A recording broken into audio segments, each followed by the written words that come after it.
Il existe une plaie qui ronge notre société en silence. Cette plaie qui détruit notre paix intérieure, qui nous fait passer à côté de notre destinée.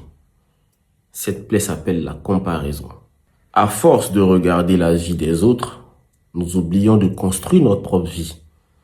À force de comparer notre parcours à celui de quelqu'un d'autre, nous perdons de vue notre propre chemin. Pourtant, chaque être humain est né avec une histoire unique, des dons uniques, un talent unique, une mission unique. Le problème, ce n'est pas que les autres avancent, c'est simplement que nous croyons que nous devons avancer exactement comme les autres. La comparaison naît lorsque nous ignorons notre propre valeur et que nous perdons de vue la raison pour laquelle nous sommes ici, notre mission. Car lorsqu'une personne connaît son identité, ses forces, ses capacités, sa mission, cette personne arrête de voir les autres comme des concurrents et accepte d'évoluer selon son propre rythme de vie. Cette personne commence à comprendre que les autres ne sont pas des concurrents, mais ceux qui ont déjà évolué deviennent des sources d'inspiration. Le système mis en place a fait de sorte à pouvoir créer donc cette grande forme de comparaison entre les individus qui est en train aujourd'hui de détruire silencieusement notre société.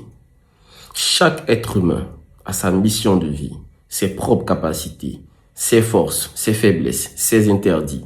Chaque être humain a son élément de vie. À quel moment un élément terre peut jalouser un élément feu lorsque l'élément feu est en train de matérialiser le leadership? À quel moment un élément air peut jalouser un élément eau parce que cet élément eau a le magnétisme? À quel moment un élément feu peut jalouser un élément air parce que cet élément air a la capacité de rapidement solutionner? Ce n'est que par méconnaissance de nos propres capacités, ce n'est que par méconnaissance de nos propres forces, ce n'est que par méconnaissance de notre élément de vie, ce n'est que par méconnaissance de notre mission de vie que nous passons notre temps à nous comparer les uns aux autres. Le jour où chacun prendra pleinement conscience de son rôle dans cette vie, la comparaison perdra son pouvoir dans nos sociétés et nous comprendrons donc que l'objectif, ce n'est pas d'être meilleur que les autres, mais c'est plutôt d'être la meilleure version de nous-mêmes. Ne comparez pas l'étape 2 de votre vie à l'étape 20 de la vie de quelqu'un d'autre. Votre mission n'est pas de vivre la vie des autres, mais de réussir votre propre vie.